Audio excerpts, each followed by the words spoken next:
영상 시작 전 여러분들의 구독과 좋아요는 큰 힘이 됩니다. 안녕하세요.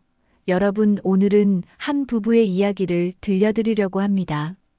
아마 여러분 중에서도 비슷한 경험을 하신 분들이 계실지도 모르겠어요. 37살의 준혁은 새벽 6시면 어김없이 눈을 뜹니다. 알람 소리가 울리기도 전에 몸이 먼저 반응하는 거죠. 침대에서 일어나 조용히 거실로 나와 출근 준비를 시작합니다. 아내 수진과 4살배기. 딸 서연이가 아직 자고 있기 때문에 최대한 소리를 내지 않으려 애씁니다. 준혁은 중소기업에 다니는 평범한 직장인입니다. 오전 9시부터 저녁 6시까지 회사에서 일하고 집에 돌아오면 잠깐 쉬었다가 다시 나갑니다. 대리운전 일을 하기 위해서죠. 준혁이 대리운전을 시작한 건 딸이 태어나고 나서였습니다. 아이가 크면서 들어가는 돈이 만만치 않았거든요. 분유값에 기저귀값.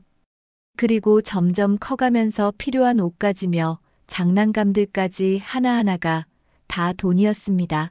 회사 월급만으론 턱없이 부족했죠. 저축은커녕 매달 생활비를 맞추기도 빠듯했습니다. 그래서 퇴근 후 시간을 활용해 대리운전을 시작했던 겁니다. 처음엔 주말에만 하려고 했는데 생각보다 수입이 괜찮았고 무엇보다 딸 서연이에게 부족함 없이 해주고 싶었습니다. 수지는 유치원 교사로 일하고 있습니다. 집 근처 유치원에서 아이들을 가르치는 일이 적성에 잘 맞는다고 했죠.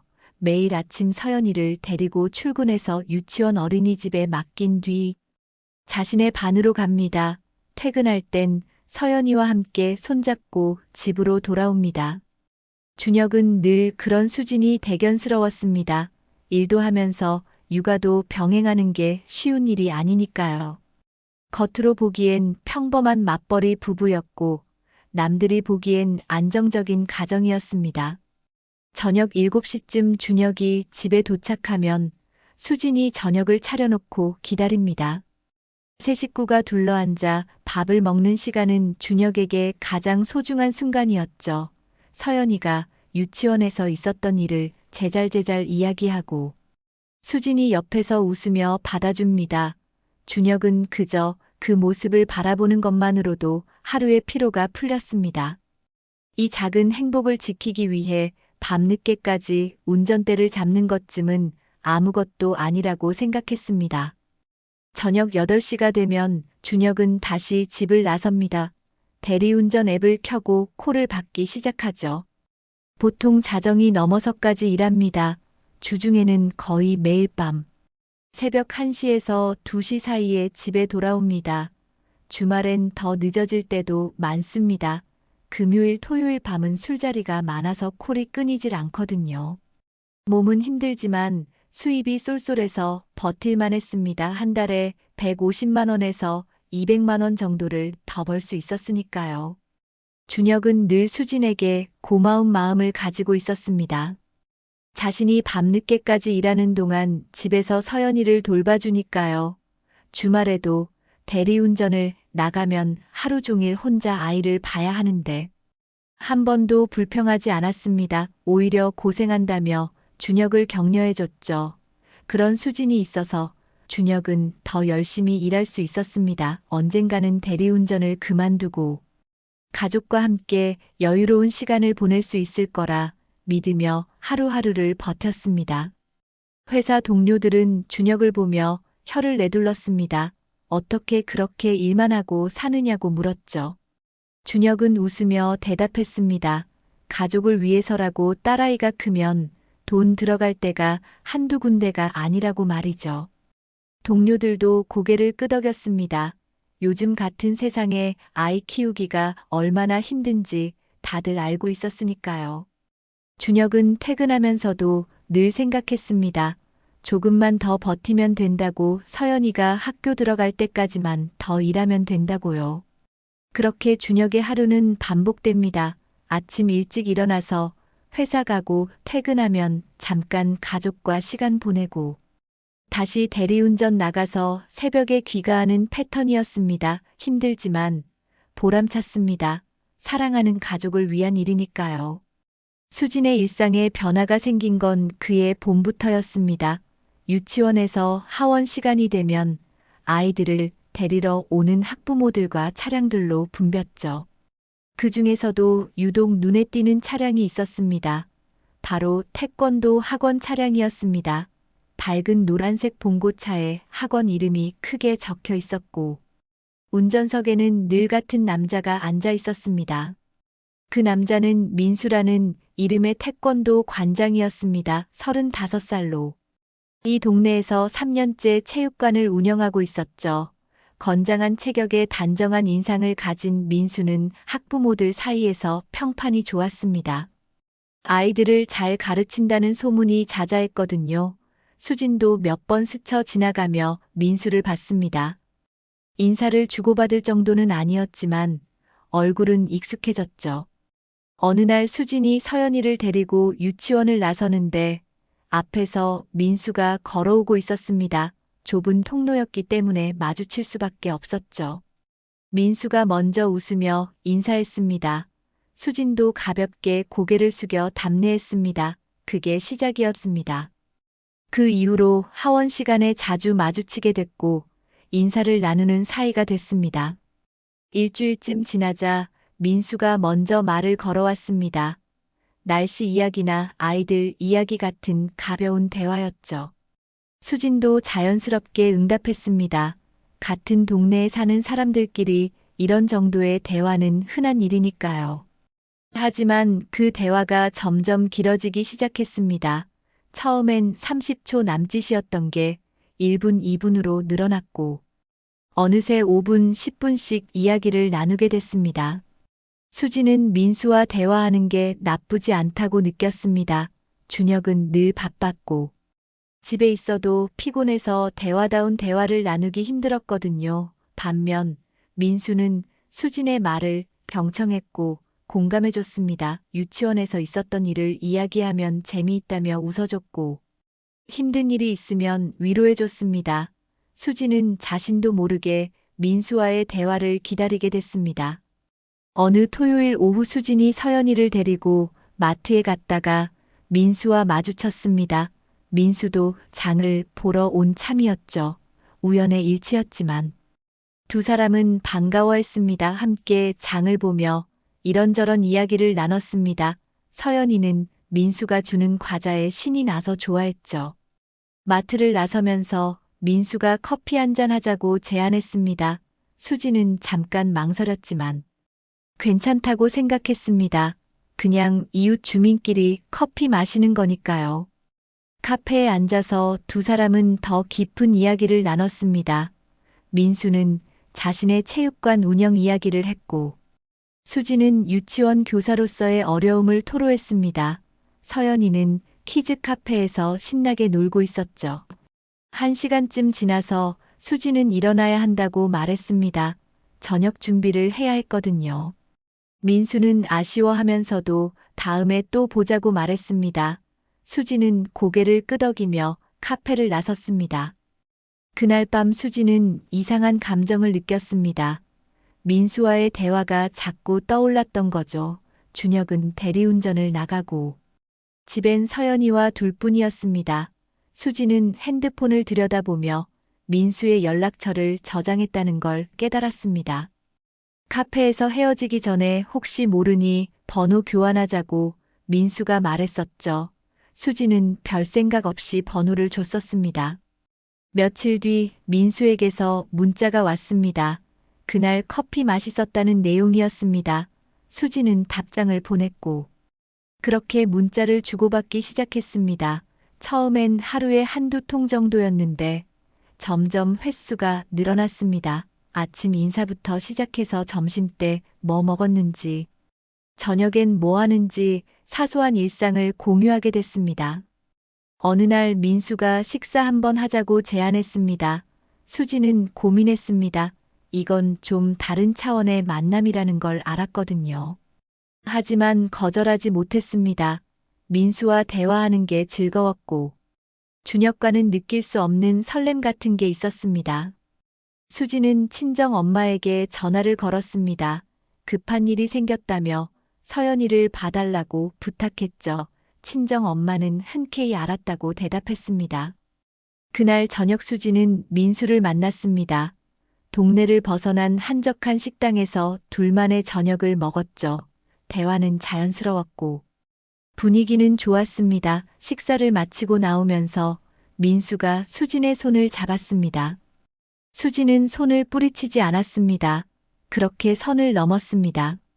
첫 만남 이후 수진과 민수의 관계는 걷잡을 수 없이 깊어졌습니다. 일주일에 한두 번씩 만나게 됐고, 만날 때마다 더 가까워졌죠. 수진은 친정 엄마에게 거짓말을 하며 서연이를 맡겼습니다. 학원 업무가 있다거나, 동료 교사와 저녁 약속이 있다는 핑계를 댔습니다. 친정 엄마는 딸이 일도 하고, 사회생활도 하는 게 당연하다고 여기며 기꺼이 손녀를 돌봐줬습니다. 민수 역시 변했습니다. 예전에는 체육관에서 아이들을 직접 가르치고 운영에 신경 썼는데 요즘엔 거의 나타나지 않았습니다. 사범들에게 수업을 맡기고 관리도 대충 했죠. 체육관 회원들 중 몇몇은 관장님이 요즘 왜 안 보이냐고 물었지만 민수는 개인적인 일이 있다며 얼버무렸습니다. 사실 민수의 머릿속은 온통 수진 생각뿐이었습니다. 두 사람은 동네에서 마주치는 걸 피하기 시작했습니다. 혹시라도 아는 사람을 만날까봐 조심스러웠거든요. 대신 차로 30분 정도 떨어진 외곽 지역으로 나갔습니다. 그곳엔 아무도 자신들을 알아보는 사람이 없었죠. 한적한 카페에서 차를 마시고 식사를 하고 그리고 모텔로 향했습니다. 처음 모텔에 들어갈 때 수지는 심장이 터질 것 같았습니다. 자신이 지금 무슨 짓을 하고 있는지 알면서도 멈출 수가 없었죠. 준혁의 얼굴이 떠올랐지만 이내 지워버렸습니다. 민수와 함께 있을 땐 다른 생각은 할 수 없었습니다. 그렇게 선을 완전히 넘었고 돌이킬 수 없는 길로 들어섰습니다. 시간이 흐르면서 두 사람은 더 대담해졌습니다. 만나는 횟수도 늘어났고 모텔에 머무는 시간도 길어졌습니다. 민수는 수진과의 순간을 기록하고 싶어 했습니다. 핸드폰으로 사진을 찍고 영상을 남겼죠. 수진은 처음엔 거부했지만 민수가 절대 밖으로 새어나가지 않을 거라며 설득했습니다. 둘만 보는 거라고 약속했죠. 수진은 결국 허락했고 민수는 여러 장의 사진과 영상을 찍었습니다. 하지만 민수의 집에선 이상한 기운이 감돌기 시작했습니다. 민수의 아내 지은이는 30살의 프리랜서 디자이너였습니다. 집에서 일하는 경우가 많았기 때문에 남편의 일정을 어느 정도 파악하고 있었죠. 그런데 최근 들어 민수의 행동이 수상했습니다. 예전엔 저녁 때 집에 있었는데 요즘엔 자주 나가는 거예요. 체육관 일이 바쁘다고 했지만 지은이가 전화해보면 사범들만 있고 민수는 없었습니다. 지은이는 남편에게 물었습니다. 요즘 왜 이렇게 바쁘냐고, 어디 다녀오는 거냐고요. 민수는 거래처 미팅이 있다거나 새로운 사업을 알아보고 있다며 둘러댔습니다. 하지만 지은이는 뭔가 이상하다는 느낌을 지울 수 없었습니다. 남편의 표정이 예전과 달랐거든요. 무언가를 숨기고 있다는 게 느껴졌습니다. 어느 날 밤 민수가 샤워를 하러 들어간 사이 지은이는 남편의 핸드폰을 집어들었습니다. 평소라면 절대 하지 않을 행동이었지만 의심이 확신으로 바뀌는 순간이었죠. 비밀번호를 눌러 잠금을 해제했습니다. 민수는 지은이 생일을 비밀번호로 쓰고 있었기에 쉽게 열렸습니다. 지은이는 메신저부터 확인했습니다. 메신저엔 수진과 주고받은 수많은 대화가 있었습니다. 일상적인 대화부터 시작해서 점점 노골적인 내용으로 변해가는 게 보였습니다. 지은이의 손이 떨렸습니다. 더 스크롤을 내리자 사진이 나왔습니다. 둘이 찍은 셀카였죠. 그리고 갤러리를 열어보니 더 충격적인 것들이 있었습니다. 모텔에서 찍은 사진들과 영상이었습니다. 지은이는 그 자리에 주저앉을 뻔했습니다. 믿었던 남편이 바람을 피우고 있었던 겁니다. 그것도 아주 뻔뻔하게 증거까지 남기면서요. 욕조에서 물소리가 들렸습니다. 민수가 곧 나올 거였습니다. 지은이는 재빨리 자신의 핸드폰으로 그 내용들을 촬영했습니다. 대화 내용, 사진, 영상 모든 걸 찍어뒀습니다. 증거를 확보한 거죠. 샤워를 마치고 나온 민수는 평소처럼 행동했습니다. 아무 일도 없다는 듯이 텔레비전을 켰죠. 지은이는 아무 말도 하지 않았습니다. 아직은 때가 아니라고 판단했습니다. 더 많은 정보를 모아야 했고 제대로 된 대응을 준비해야 했으니까요. 지은이는 침대에 누워서도 잠을 이룰 수 없었습니다. 배신감과 분노가 치밀어 올랐지만 참아야 했습니다. 다음 날부터 지은이는 본격적인 뒷조사를 시작했습니다. 남편이 누구를 만나는지, 어디로 가는지 추적했죠. 그리고 그 여자가 누군지도 알아냈습니다. 메신저에 저장된 이름과 프로필 사진을 보고 검색했더니 같은 동네 유치원 교사라는 걸 알게 됐습니다. 게다가 결혼해서 아이까지 있는 여자였죠. 지은이는 이를 악물었습니다. 자신만 당하고 있을 순 없었습니다. 저 여자의 남편도 알아야 한다고 생각했죠. 피해자는 지은이만이 아니었으니까요. 지은이는 수진의 남편을 찾기 시작했습니다. 지은이는 며칠간 치밀하게 계획을 세웠습니다. 수진의 남편을 찾아내는 건 생각보다 어렵지 않았죠. 수진의 소셜미디어 계정을 찾아내니 가족 사진들이 올라와 있었습니다. 남편의 얼굴도 확인할 수 있었고 이름도 알아냈습니다. 준혁이라는 남자였죠. 지은이는 더 깊이 파고들었습니다. 준혁이 어느 회사에 다니는지 알아냈고 퇴근 후엔 대리운전을 한다는 사실까지 파악했습니다. 지은이는 준혁의 연락처를 알아내기 위해 여러 방법을 동원했습니다. 결국 수진의 핸드폰에 저장된 연락처 목록을 민수의 핸드폰을 통해 확인할 수 있었죠. 민수와 수진이 연락처를 공유한 적이 있었던 겁니다. 지은이는 조심스럽게 준혁에게 연락할 준비를 했습니다. 하지만 전화나 문자로는 부족하다고 판단했습니다.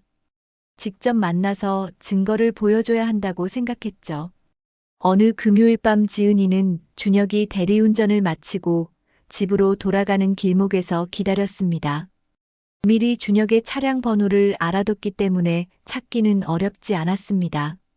새벽 1시쯤 준혁의 차가 나타났죠. 지은이는 차 앞을 가로막았습니다.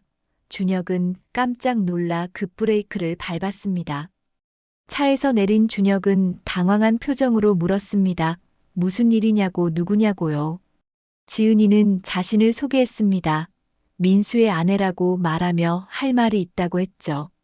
준혁은 민수가 누군지 몰라 어리둥절한 표정을 지었습니다. 지은이는 태권도 관장이라고 설명했고 준혁은 그 사람이냐며 고개를 끄덕였습니다. 하지만 왜 한밤중에 자신을 찾아왔는지는 이해하지 못했죠. 지은이는 준혁에게 차에 잠깐 태워달라고 부탁했습니다. 근처 편의점까지만 가자고 했죠. 준혁은 이상하다고 생각했지만 거절할 수 없었습니다. 뭔가 심각한 일이 있는 것 같았거든요. 편의점 주차장에 차를 세우고 지은이는 준혁에게 핸드폰을 꺼냈습니다. 그리고 조심스럽게 말했습니다. 보여드릴 게 있다고. 충격적인 내용이니 마음의 준비를 하라고요. 준혁은 뭔가 불길한 예감이 들었습니다. 가슴이 두근거리기 시작했죠. 지은이는 핸드폰 화면을 준혁에게 보여줬습니다. 처음엔 대화 내용이었습니다. 민수와 수진이 주고받은 메시지들이었죠. 준혁은 화면을 보며 눈을 깜빡였습니다. 아내의 이름이 보였고 민수라는 남자와 나누는 대화가 심상치 않았습니다. 사랑한다는 말, 보고 싶다는 말, 그리고 언제 만나자는 약속들이었죠. 준혁의 손이 떨리기 시작했습니다. 지은이는 계속해서 화면을 넘겼습니다. 더 노골적인 대화 내용이 나왔고 그 다음엔 사진이었습니다. 수진과 민수가 함께 찍은 사진들이었죠. 카페에서 찍은 것도 있었고 차 안에서 찍은 것도 있었습니다. 준혁은 믿을 수가 없었습니다. 저게 정말 자기 아내 수진이 맞는지 확신이 서지 않았죠. 하지만 다음 화면을 보는 순간 의심의 여지가 없어졌습니다. 영상이었습니다. 모텔방 안에서 찍은 영상이었고 수진과 민수가 나체로 있는 모습이 담겨 있었죠. 준혁은 핸드폰을 떨어뜨릴 뻔했습니다. 눈앞이 하얘지는 것 같았습니다. 숨을 쉴 수가 없었고 머리가 터질 것만 같았죠. 지은이는 조용히 말했습니다. 이게 전부가 아니라고, 더 많은 증거가 있다고요. 준혁은 아무 말도 할 수 없었습니다. 그저 멍하니 앉아서 핸드폰 화면만 바라볼 뿐이었죠. 지은이는 준혁의 어깨에 손을 얹으며 말했습니다. 자신도 어제 알게 됐다고, 너무 충격적이어서 어떻게 해야 할지 모르겠다고요. 하지만 준혁이 알아야 한다고 생각했고, 그래서 찾아왔다고 했습니다. 한참을 그렇게 앉아 있다가 준혁이 입을 열었습니다. 목소리는 떨리고 있었죠. 이게 정말이냐고 꿈이 아니냐고 물었습니다. 지은이는 고개를 저었습니다. 안타깝지만 현실이라고 대답했죠. 준혁은 주먹을 불끈 쥐었습니다. 분노가 치밀어 올랐습니다. 자신이 뼈 빠지게 일하는 동안 아내는 다른 남자와 바람을 피우고 있었던 겁니다. 지은이는 자신이 찍어둔 모든 증거를 준혁에게 전송해줬습니다. 나중에 필요할 거라고 말하며 법적으로 대응할 수 있을 거라고 조언했죠. 준혁은 고맙다고 말했지만 목소리엔 힘이 없었습니다. 지은이는 차에서 내리며 마지막으로 말했습니다. 자신도 남편과 이혼할 거라고 절대 용서할 수 없다고요. 준혁은 차 안에 혼자 남겨졌습니다. 핸드폰을 다시 켜서 지은이가 보낸 파일들을 확인했습니다. 볼수록 분노가 커졌고 동시에 허탈함도 밀려왔죠. 그동안 자신이 지켜온 가정이 무엇이었는지 의문이 들었습니다. 딸을 위해 밤낮 없이 일했던 시간들이 무의미하게 느껴졌죠. 준혁은 핸들을 세게 쳤습니다. 고함을 지르고 싶었지만 참았습니다. 이성을 잃으면 안 된다고 스스로를 다독였죠. 지금 당장 집에 가서 수진을 추궁하고 싶었지만 그러면 안 된다는 걸 알았습니다. 냉정하게 대처해야 했습니다. 법적으로 확실하게 처리해야 했죠. 준혁은 그날 밤 집에 돌아가지 않았습니다. 차 안에서 밤을 지새우며 생각을 정리했죠. 머릿속이 복잡했지만 한 가지는 확실했습니다. 더 이상 이 상황을 방치할 수 없다는 거였습니다. 새벽이 되자 준혁은 결심을 굳혔습니다. 민수를 직접 만나서 따져야겠다고 생각했죠. 아침 7시쯤 준혁은 민수의 태권도 체육관으로 향했습니다. 아직 문을 열기 전이었지만 안에 불이 켜져 있었죠. 준혁은 문을 두드렸습니다. 안에서 인기척이 들리더니 민수가 문을 열었습니다. 아침 수업 준비를 하고 있었던 모양이었죠. 민수는 낯선 남자를 보고 의아한 표정을 지었습니다. 준혁은 조용히 물었습니다. 민수 관장 맞냐고요? 민수는 그렇다고 대답하며 무슨 일이냐고 물었습니다. 준혁은 안으로 들어가 이야기 좀 하자고 말했죠. 민수는 뭔가 심상치 않다는 걸 느꼈지만 거절할 수 없었습니다. 두 사람은 체육관 안쪽 사무실로 들어갔습니다. 문을 닫자마자 준혁이 입을 열었습니다. 나는 수진의 남편이라고 말했죠.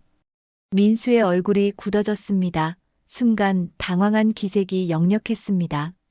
준혁은 계속해서 말했습니다. 내 아내랑 무슨 짓을 한 거냐고 똑바로 말해보라고요. 목소리는 낮았지만 분노가 담겨 있었습니다. 민수는 잠깐 침묵하더니 발뺌하기 시작했습니다. 무슨 말씀이냐고 수진이랑은 그냥 아는 사이일 뿐이라고 했죠. 유치원 앞에서 몇 번 마주쳐서 인사만 나누는 정도라고 둘러댔습니다. 준혁은 비웃었습니다. 그렇게 나올 줄 알았다며 핸드폰을 꺼냈죠. 준혁은 지은이가 보내준 사진과 영상을 민수에게 보여줬습니다. 화면에는 민수와 수진이 함께 있는 모습이 선명하게 담겨 있었죠. 모텔에서 찍은 영상까지 보여주자 민수는 더 이상 변명할 수 없었습니다. 입을 다물고 고개를 숙였습니다. 준혁은 차가운 목소리로 물었습니다. 이게 뭐냐고. 인사만 나누는 사이가 이런 짓을 하냐고요. 민수는 대답하지 못했습니다. 변명의 여지가 없었으니까요. 준혁은 주먹을 불끈 쥐었습니다. 당장 민수를 때려주고 싶었지만 참았습니다. 폭력을 쓰면 자신만 손해라는 걸 알았거든요. 대신 준혁은 차분하게 말했습니다. 법적으로 대응할 거라고, 상간소송을 제기할 거라고요. 민수는 그제야 고개를 들었습니다. 표정엔 두려움이 어려 있었죠. 준혁에게 용서를 빌기 시작했습니다. 잘못했다고, 다시는 수진을 만나지 않겠다고 약속했습니다. 어떻게든 합의를 보자고 애원했죠. 하지만 준혁은 단호했습니다. 이미 용서할 수 있는 선을 넘었다고 말했습니다. 준혁은 민수에게 마지막으로 경고했습니다. 다시는 수진에게 연락하지 말라고. 만약 연락하면 더 큰 대가를 치르게 될 거라고 했죠. 민수는 아무 말도 하지 못하고 고개만 끄덕였습니다. 준혁은 더 이상 할 말이 없다는 듯 사무실을 나섰습니다. 체육관을 나서면서 준혁은 깊은 숨을 내쉬었습니다. 민수를 직접 대면하고 나니 조금은 후련한 기분이 들었죠. 하지만 더 힘든 일이 남아 있었습니다. 바로 수진과의 대면이었습니다. 준혁은 차에 올라타 집으로 향했습니다. 집에 도착하자 수진이 서연이와 아침을 먹고 있었습니다. 준혁을 보고 깜짝 놀란 표정을 지었죠. 어젯밤에 왜 안 들어왔냐고 연락도 없었다며 걱정했다고 말했습니다. 준혁은 냉정하게 대답했습니다. 할 이야기가 있으니 서연이를 친정에 보내라고요. 수진은 무슨 일이냐고 물었지만 준혁은 대답하지 않았습니다. 수진은 불안한 마음에 친정 엄마에게 전화를 걸었습니다. 급하게 서연이 좀 봐달라고 부탁했죠. 친정 엄마가 오는 30분 동안 두 사람은 한마디도 나누지 않았습니다. 어색한 침묵만 흘렀죠. 서연이는 아빠와 엄마의 이상한 분위기를 느끼고 불안해했습니다. 친정 엄마가 도착해 서연이를 데리고 나가자 준혁은 거실 소파에 앉았습니다. 수진도 맞은편에 앉았죠. 준혁은 핸드폰을 꺼내 수진에게 보여줬습니다. 화면에는 민수와 주고받은 메시지가 떠 있었습니다. 수진의 얼굴이 하얗게 질렸습니다. 준혁은 차갑게 물었습니다. 이게 뭐냐고 설명해 보라고요. 수진은 입술을 떨며 아무 말도 하지 못했습니다. 준혁은 계속해서 사진과 영상을 보여줬습니다. 모든 증거를 확인한 수진은 결국 고개를 숙였습니다. 변명조차 할 수 없었죠. 준혁은 말했습니다. 이혼하겠다고, 더 이상 함께 살 수 없다고요. 수진은 울먹이며 잘못했다고 용서해달라고 빌었습니다. 마가 잠깐의 실수였다고, 다시는 그러지 않겠다고 약속했죠. 하지만 준혁의 마음은 이미 돌아섰습니다. 자신이 밤낮 없이 일하는 동안 아내가 한 짓을 생각하니 용서할 수 없었습니다. 준혁은 자리에서 일어났습니다. 변호사를 선임해서 이혼 절차를 진행하겠다고 말했죠. 양육권은 자신이 가져가겠다고 했습니다. 수지는 울면서 매달렸지만 준혁은 돌아보지 않았습니다. 그대로 집을 나섰죠. 수지는 거실 바닥에 주저앉아 울기 시작했습니다. 준혁은 차 안에서 변호사를 알아보기 시작했습니다. 인터넷으로 검색해서 가사 전문 변호사를 찾았죠. 상담 예약을 잡고 필요한 서류들을 준비하기 시작했습니다. 지은이가 보내준 증거 파일들을 정리하고 추가로 필요한 자료들을 모았습니다. 며칠 뒤 준혁은 변호사 사무실을 찾아갔습니다. 변호사는 증거를 검토한 뒤 승산이 있다고 말했죠. 이혼 소송과 상간 소송을 동시에 진행할 수 있다고 설명했습니다. 준혁은 모든 걸 변호사에게 맡기기로 했습니다. 준혁은 변호사와 상담을 마친 뒤 중요한 결정을 내렸습니다. 수진의 불륜 사실을 유치원에 알리기로 한 겁니다. 아이들을 가르치는 교사가 이런 도덕적 문제를 일으켰다는 건 용납할 수 없다고 생각했죠. 준혁은 유치원 원장에게 직접 연락을 취했습니다. 원장은 처음엔 믿을 수 없다는 반응을 보였습니다. 수진이 성실한 교사였거든요.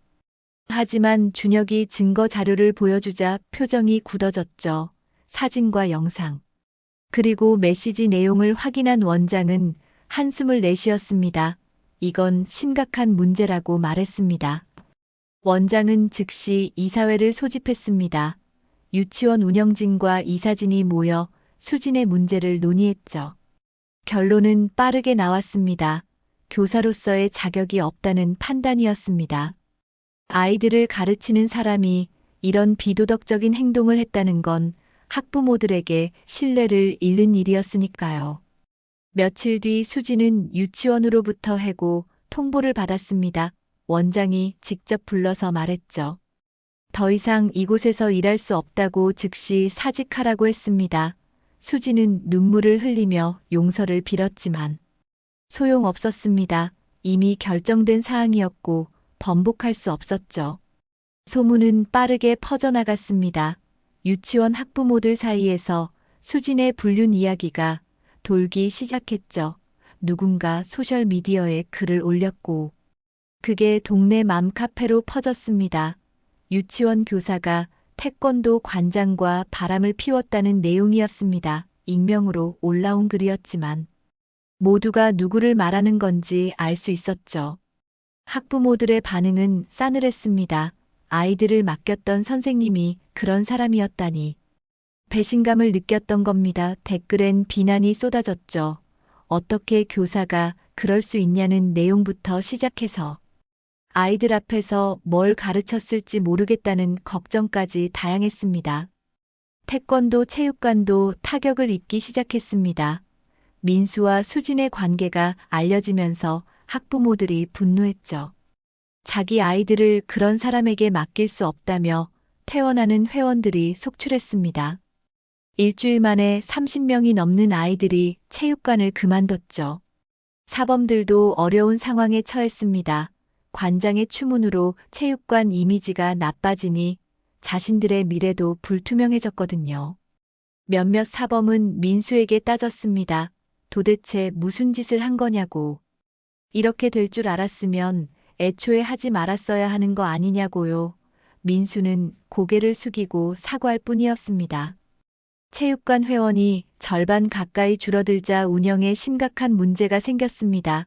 수입이 급감했고 월세와 사범 급여를 감당하기 어려워졌죠. 민수는 사범들에게 월급을 제때 주지 못했습니다. 결국 사범 2명이 그만뒀고 체육관은 거의 문을 닫을 지경에 이르렀습니다. 민수의 집안 분위기도 최악이었습니다. 지은이는 이혼 서류를 준비하고 있었고 민수와 한마디도 나누지 않았죠. 같은 집에 살면서도 남남처럼 지냈습니다. 지은이는 변호사를 선임해서 상간소송 준비에 들어갔습니다. 민수뿐만 아니라 수진에게도 법적 책임을 물을 계획이었죠. 수진의 상황도 나아지지 않았습니다. 직장을 잃고 집에만 있게 됐는데 동네를 나갈 수조차 없었습니다. 마주치는 사람들마다 수군거렸거든요. 마트에 가면 사람들이 손가락질했고 아파트 단지 내에서도 피하는 게 느껴졌습니다. 수진은 집안에 갇혀 지내게 됐죠. 친정 부모님도 상황을 알게 됐습니다. 준혁이 직접 찾아가서 말했던 겁니다. 처음엔 믿지 않으려 했지만 증거를 보고 나선 할 말을 잃었죠. 친정 아버지는 크게 화를 냈습니다. 어떻게 그럴 수 있냐며 수진을 꾸짖었습니다. 친정 어머니는 울면서 어쩌다 이렇게 됐냐고 물었죠. 동네 사람들의 시선은 날카로웠습니다. 수진이 지나가면 수군거렸고 뒤에서 욕을 했죠. 아이들을 가르치던 선생님이 그런 짓을 했다니 믿을 수 없다는 반응이었습니다. 한때 존경받던 교사였던 수진은 이제 손가락질 받는 대상이 됐습니다. 민수도 마찬가지였습니다. 동네에서 얼굴을 들고 다니기 힘들었죠. 체육관에 나가도 남아있는 학부모들의 차가운 시선을 느껴야 했습니다. 몇몇 학부모는 대놓고 비난했습니다. 어떻게 유부녀와 그런 짓을 할 수 있냐고, 부끄럽지도 않냐고요. 결국 민수는 체육관을 정리하기로 결정했습니다. 더 이상 운영이 불가능했거든요.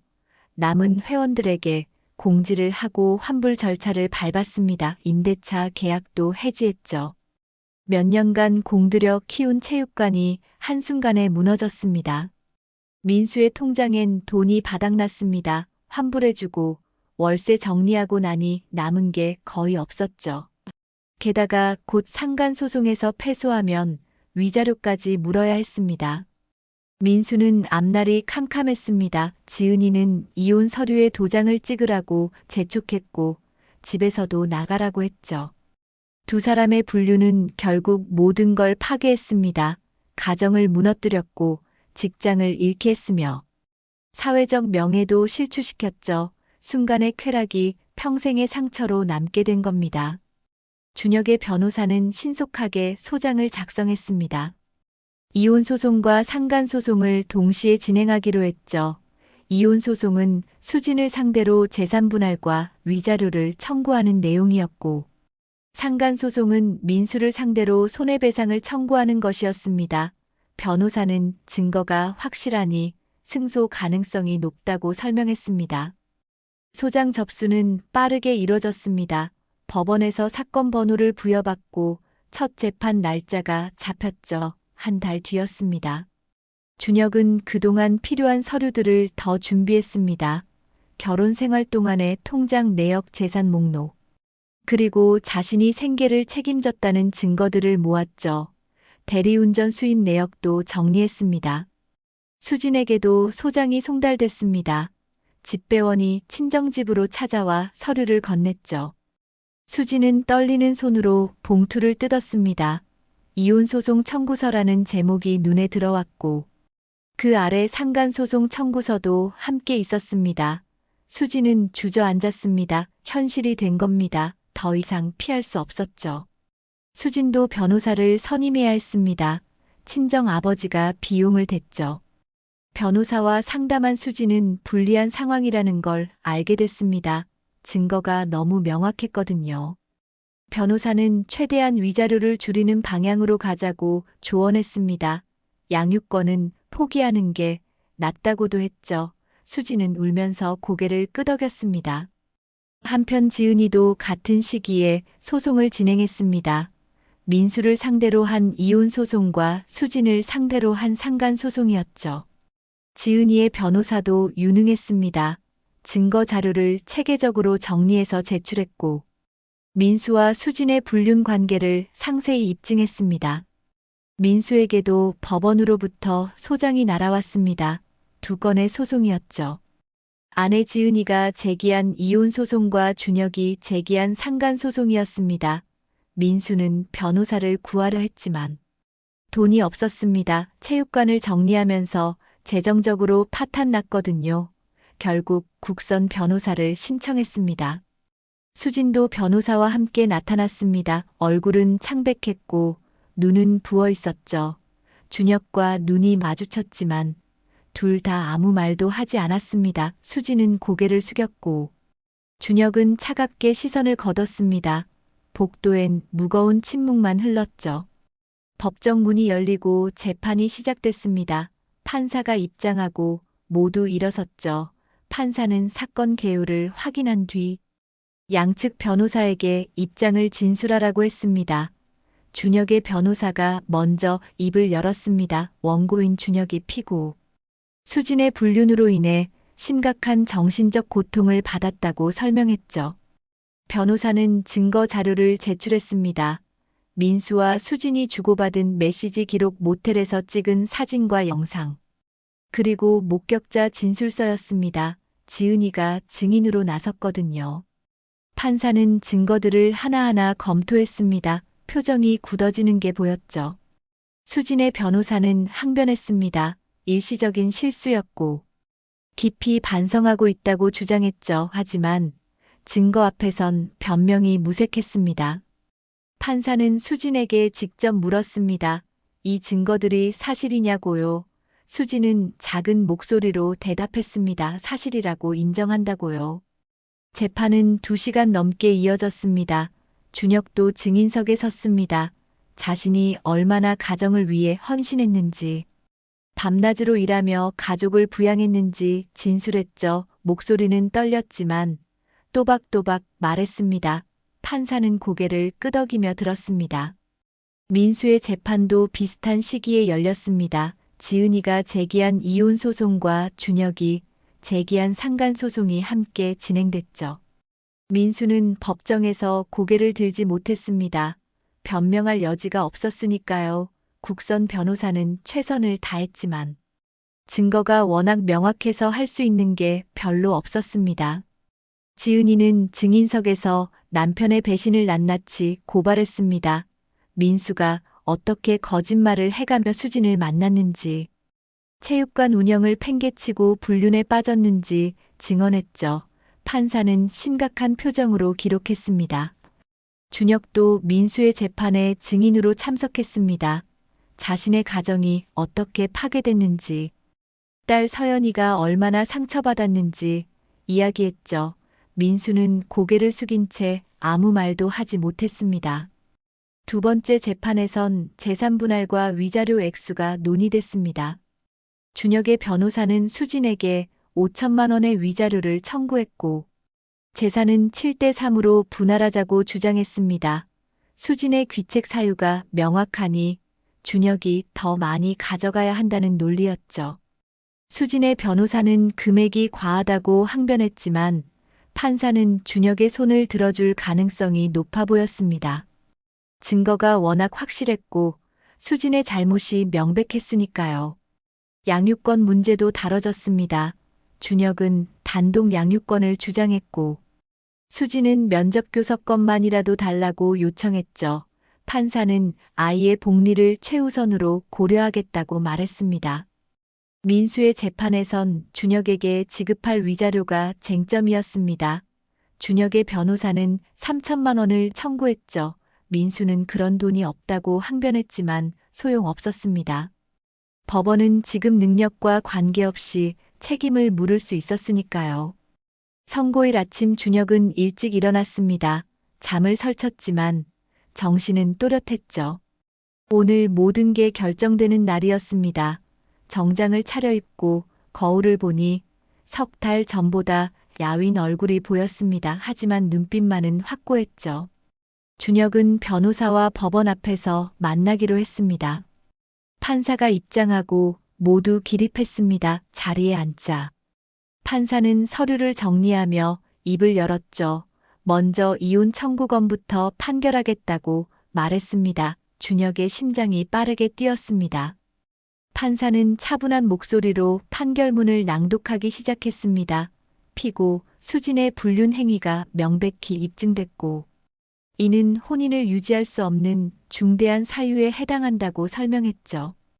따라서 원고 준혁의 이혼 청구를 인용한다고 선고했습니다. 준혁은 깊은 숨을 내쉬었습니다. 재산 분할은 준혁에게 70% 수진에게 30%로 결정됐습니다. 수진의 귀책 사유가 크다는 점이 고려됐죠. 위자료는 5천만 원으로 책정됐습니다. 수진은 준혁에게 이 금액을 지급해야 했습니다. 수진의 얼굴은 창백해졌지만 아무 말도 하지 못했습니다. 양육권은 준혁에게 주어졌습니다. 판사는 아이의 안정적인 양육 환경을 고려했다고 설명했죠. 수진에게는 한 달에 2번 주말에 면접교섭권이 주어졌습니다. 수진은 눈물을 흘렸지만 판결을 받아들일 수밖에 없었습니다. 이어서 상간소송 판결이 나왔습니다. 민수는 준혁에게 3천만 원의 위자료를 지급하라는 판결을 받았죠. 민수의 불법 행위로 인해 준혁이 정신적 고통을 받았다는 게 인정됐습니다. 민수는 고개를 떨구고 있었습니다.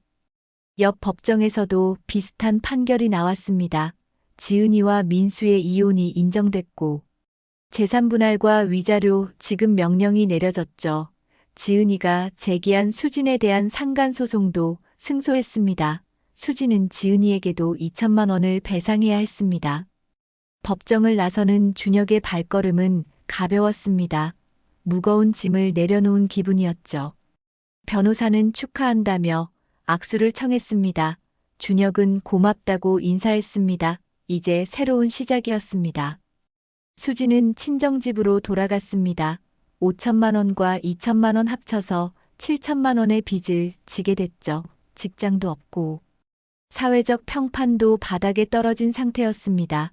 친정 부모님께 손을 벌려 생활비를 받아야 했습니다. 동네 사람들의 손가락질은 계속됐고 수지는 집 밖으로 나가기 두려웠죠. 민수의 처지는 더 비참했습니다. 체육관은 이미 문을 닫았고 빚만 남았습니다. 준혁과 지은이에게 지급해야 할 위자료는 합쳐서 4,500만 원이었죠. 당장 그 돈을 마련할 방법이 없었습니다. 법원은 분할 납부를 허락했지만 매달 일정 금액을 갚아야 했습니다. 민수는 결국 고향으로 내려가기로 했습니다. 서울에선 더 이상 얼굴을 들고 다닐 수 없었거든요. 부모님 집에 얹혀 지내며 일자리를 찾아야 했습니다. 35살의 나이에 모든 걸 잃고 원점으로 돌아간 겁니다. 지은이는 새로운 삶을 시작했습니다. 이혼 후 받은 재산분할금과 위자료로 작은 아파트를 구했죠. 프리랜서 일을 계속하며 홀로 서기를 했습니다. 힘들었지만 배신한 남편과 함께 사는 것보단 나았습니다. 준혁은 서연이와 함께 새 보금자리를 마련했습니다. 민수에게서 받은 위자료와 재산분할금으로 작지만 아늑한 집을 구했죠. 대리운전은 줄이고 딸과 보내는 시간을 늘렸습니다. 서연이는 처음엔 엄마가 없는 걸 힘들어했지만 점점 적응해 갔습니다. 어느 토요일 오후 준혁은 서연이와 손을 잡고 공원으로 향했습니다. 날씨가 좋았고 하늘은 맑았죠. 서연이는 그네를 타며 즐거워했습니다. 준혁은 딸의 웃음소리를 들으며 생각했습니다. 힘든 시간이었지만 이겨냈다고 이제 서연이와 함께 행복하게 살 거라고요. 벤치에 앉아 서연이를 바라보는 준혁의 눈엔 눈물이 맺혔습니다. 무너진 가정 속에서도 딸만은 지켜냈다는 안도감이었죠. 앞으로의 길이 쉽지 않을 거란 걸 알았지만 두렵지 않았습니다. 서연이가 있으니까요. 수진과 민수는 각자의 자리에서 대가를 치르고 있었습니다. 순간의 선택이 평생의 후회로 남았죠. 사회적 낙인과 경제적 파탄. 그리고 무엇보다 사랑하는 사람들을 잃은 상실감은 평생 따라다닐 겁니다. 준혁은 다짐했습니다. 딸 서연이를 위해 더 나은 아버지가 되겠다고. 상처는 남았지만 그 상처를 딛고 일어서겠다고요. 공원을 빠져나오며 준혁은 하늘을 올려다봤습니다. 구름 사이로 햇살이 비쳤고 그 빛은 따뜻했습니다. 새로운 시작을 알리는 빛처럼 느껴졌죠.